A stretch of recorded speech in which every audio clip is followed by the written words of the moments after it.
When you sleep, you enter into another world.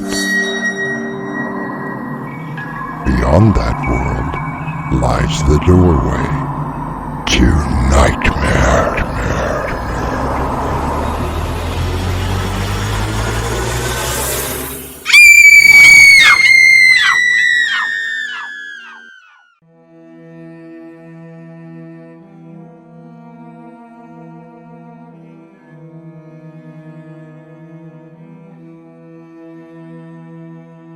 Come in.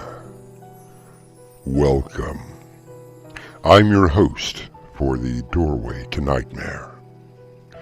I long, as does every human being, to be at home wherever I find myself. So wrote Maya Angelou, American poet. Another quote that pertains to our story would be, "Home is where you hang your hat." To be at home, for me, would mean to belong to something, to be a part of something special. You say your husband is in real estate? I would think that he would want to live in the subdivision that he is trying to sell. Oh, he found the house that we live in now before we moved. He decided it would be just the perfect place to raise a family. So he decided. Yes, he makes most of all the important decisions. My late husband, rest his soul, made all of the decisions in our household. I raised 2 fine young men, both in the military, and kept the house in order. Oh, it was such a shame that he had that car accident. I remember it well. Something about the brakes. Oh, but it was a lovely funeral. Rest his soul. Our mystery drama, The Red Hat Society, was adapted from the short story and written especially for Doorway to Nightmare by Winslow Swan and stars Crimson McKenzie and Annie Mick. It is sponsored in part by SWANNAGE Press. I'll be back shortly with Act 1.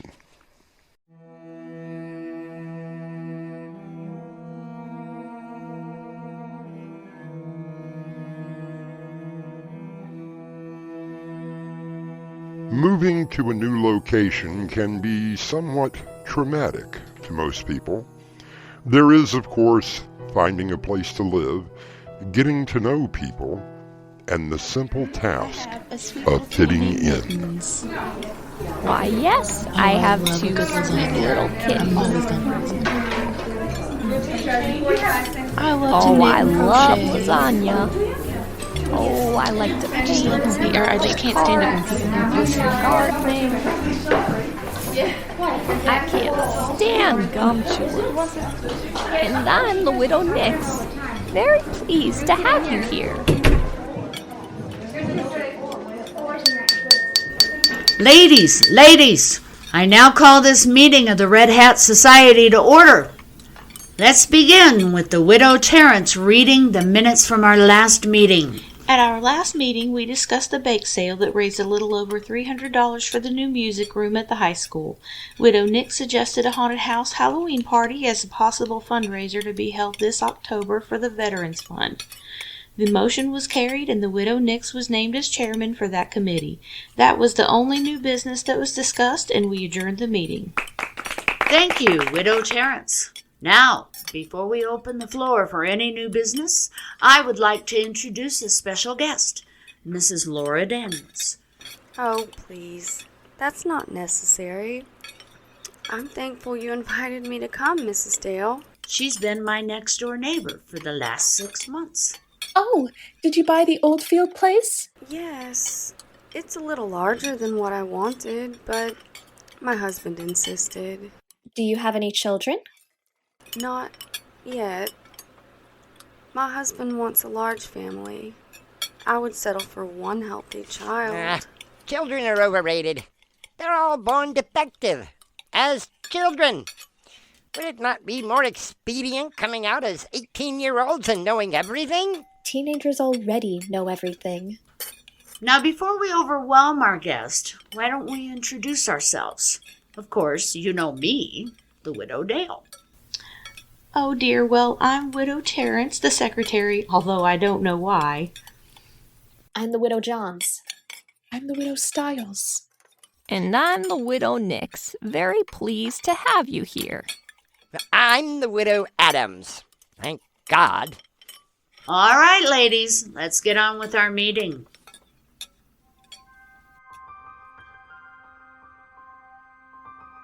It was nice to be out of the house for a change. And it was true. I did want to have a baby. I wanted a family just as much as Stephen did. Even on our wedding night, with me trying for my master's degree, all he could talk about was a large family. I thought we might start with a boy and a girl. Then perhaps a set of twins. Oh my goodness! You really want my hands full. Eventually, we will have our own baseball team. I love you. I love you too. After a year of trying, we had not had any success.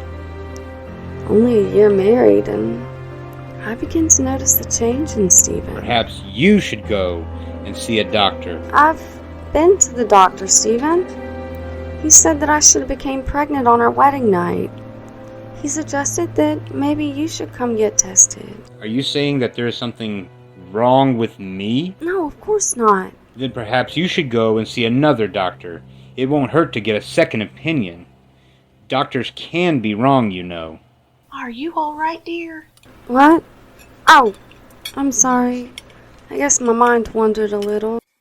That is quite all right, dear. My mind does a little wandering sometimes. I really don't know why I was voted to be secretary. And no one else wanted the job. And you have the best handwriting. What I asked you, dear, was how do you and your husband like River Corners? Oh, it's very nice. Boring, you mean? Now, Widow Adams, while we may not be in New York or Atlanta, we do have our good points. The park is quite nice, and we do have the occasional concerts that our wonderful Arts Council provides. Only if you like country and classical music. We certainly are a mecca of entertainment. I did manage to go to the new movie theater. It was very lovely with reclining seats and cup holders, and the picture and sound were superb. What was the picture? I really don't know. I think that I fell asleep in the reclining seat. What does your husband do, Mrs. Daniels? He's in real estate. He wanted to open his own office and acquired the contract to that new subdivision. Oh, yes, that lovely place. Gated community, tennis courts, swimming pool, a private lake. Land taxes out the ass, monthly community dues, no maintenance, and a guardhouse where the so-called security sleeps. Oh, yeah, sounds like a fine place. I would think that your husband would want to live there. Oh, he found the house where we are at now. He decided that it would be perfect to raise a family in. So he decided? Yes. My last husband, rest his soul, made all of our family decisions. I raised 2 fine young men, both in the military, and kept the household. It's a shame that he died in that car accident. I remember now. Something about his brakes going out? It was a lovely funeral, rest his soul.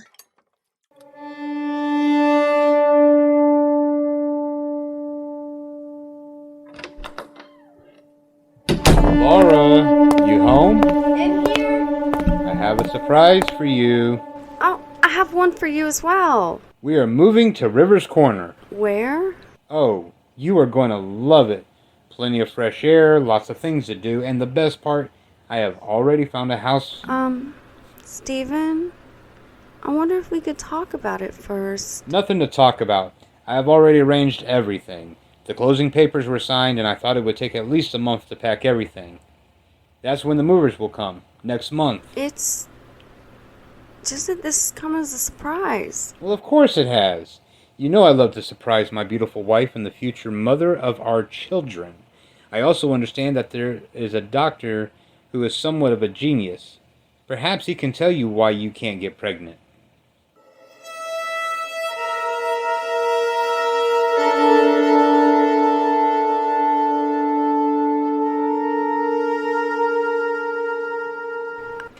was overwhelmed.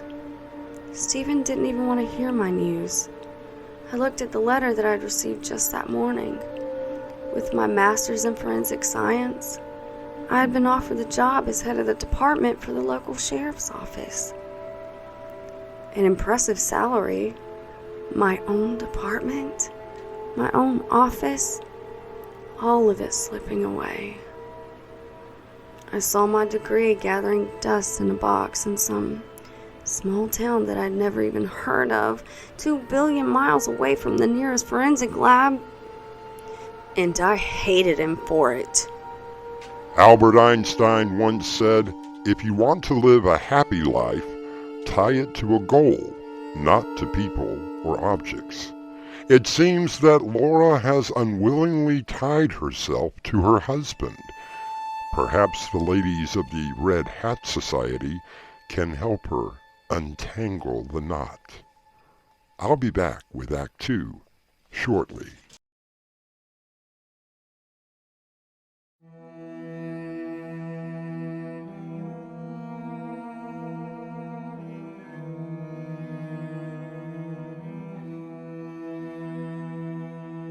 Stephen and Laura Daniels have recently moved to the small town of Rivers Corner. Stephen wants a large family. However, Laura has not been able to conceive, even though there is nothing wrong with her physically, according to the many doctors that she has seen.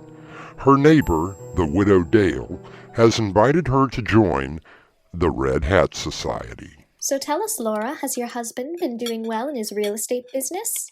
So far, he has not sold the first house in the 6 months we've been here.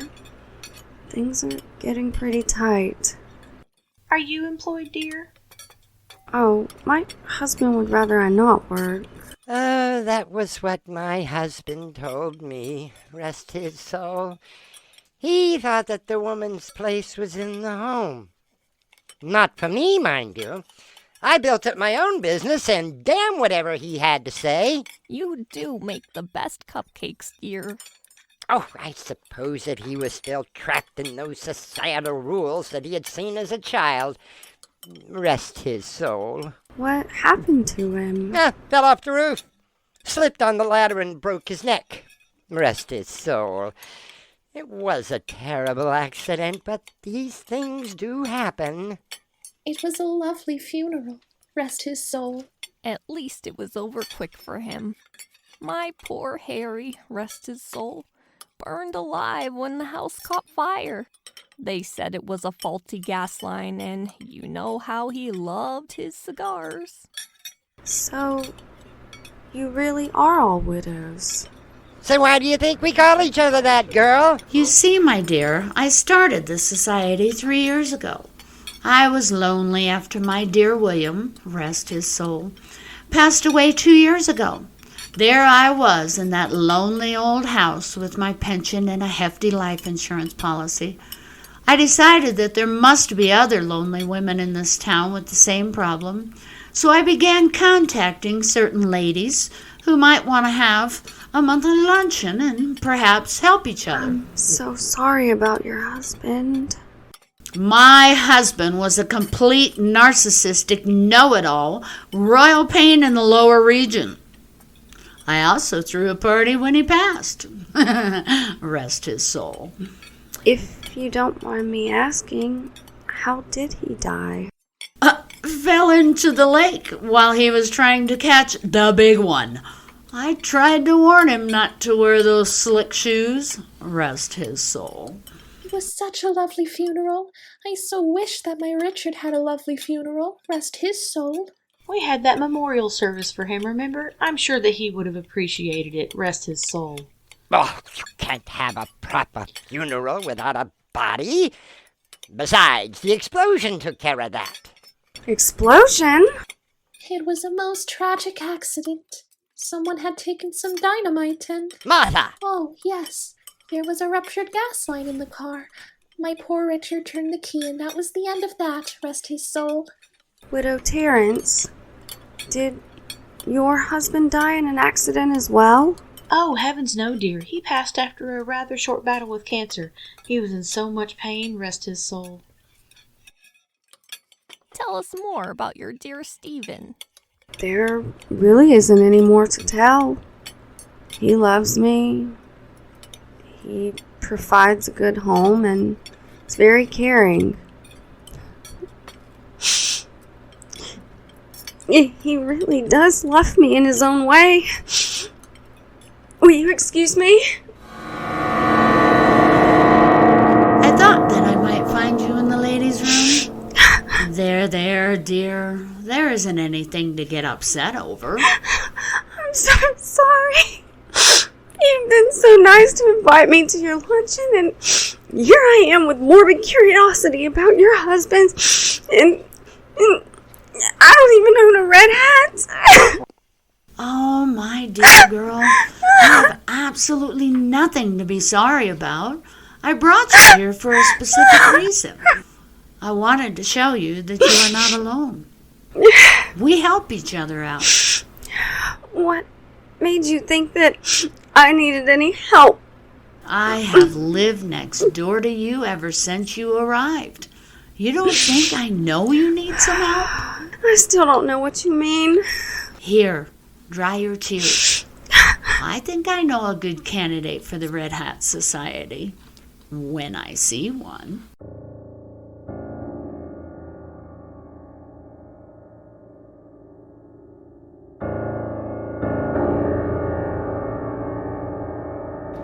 I am getting the distinct impression that River's Corner is not the healthiest place to be if you are a married man. There seems to be an awful lot of accidents going on in this small community, perhaps more than even Laura knows of. I shall return shortly with Act 3.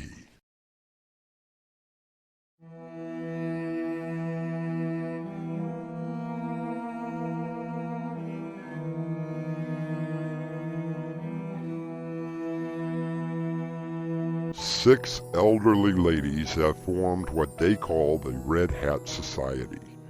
Each of them are widows. Each of them, once a month, dress in their finest garments and don a dark red hat. They meet in the back room of a local restaurant to discuss potential fundraisers and helping each other out. Laura Daniels has been invited to their meeting, but what are the ladies' motives? Is everything all right?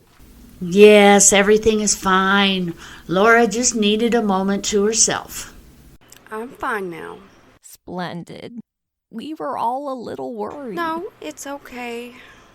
Shall we continue? I have a question. The chair recognizes the widow Terrance. Laura, has your dear Stephen made sure that you were taken care of? I'm not quite sure what you mean. Well, how do I put this delicately? In the event that you found yourself facing the world on your own, has your dear husband provided for you? Oh, for Christ's sake, does your old man have a life insurance policy? Oh, yes, we both do. That was another decision that Stephen made very early in our marriage. He said that it was the best thing to do, and it would help when we had children. Which you don't have yet.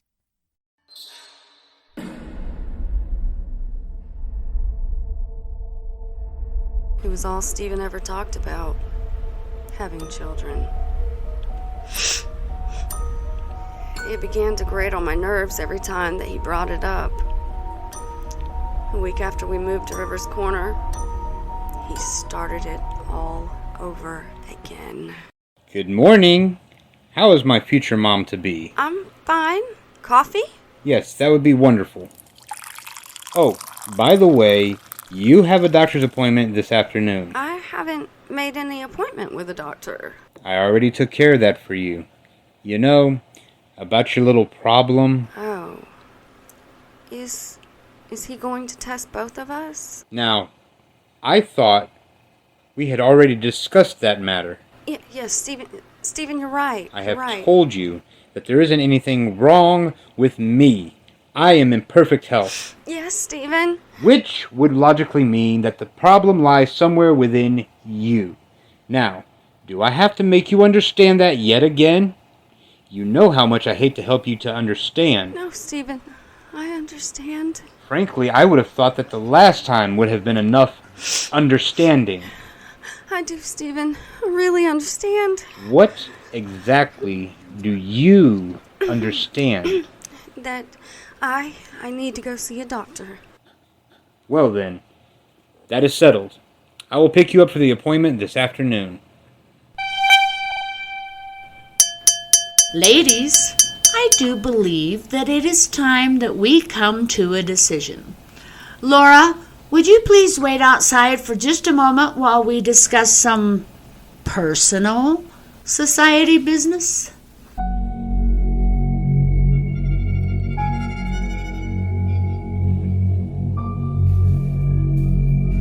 Laura! Stephen! What are you doing here? Quite obviously having lunch. Did you call that other specialist yet? I was going to this afternoon. Must I do everything myself? Please, Stephen.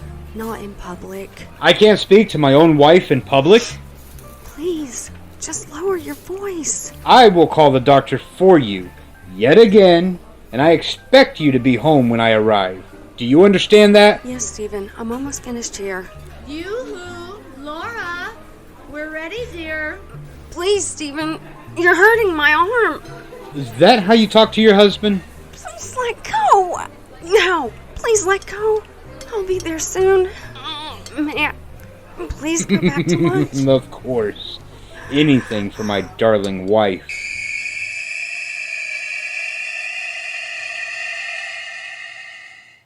Everything all right, dear? Yes. Well, this will put a smile on that pretty face. It is by unanimous decision that you should become a full-fledged member of the Red Hat Society. Oh, my. Here you are, my dear. What's this? Why don't you open it up and find out, dear? Such pretty wrapping paper. Oh, my. A hat?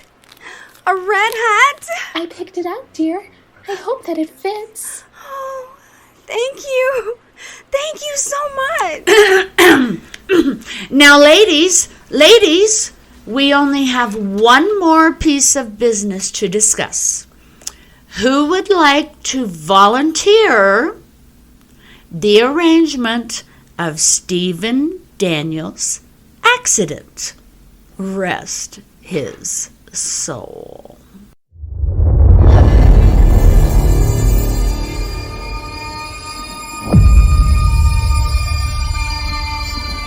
Laura Daniels smiles as she puts the coveted red hat onto her head.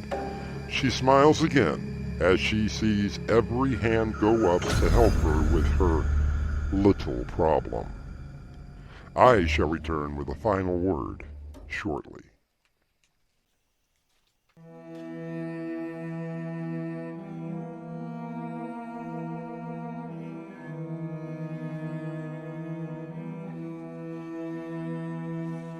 Stephen Daniels' accident happened a week later. As I understand it, he was inside one of the new homes that he was trying to sell when the ceiling collapsed on top of him, crushing him to death. It was a lovely funeral. At least, that is what the widow Dale told me. Rest his soul. Our cast included Annie Mick, Crimson McKenzie, Mark Wheeler, Kristen Buress, Minerva Faith, and Julia Sanders. The entire production was under the direction of Winslow Swan. And now, a preview of our next tale. So, where are you from? Why do you want to know? Oh, I was just trying to make conversation. Do you always pick up hitchhikers? Well, as a general rule, no. Then why did you pick me up? I don't know. Sometimes I get a little voice that tells me to help people. So I do. Maybe you shouldn't listen to that little voice.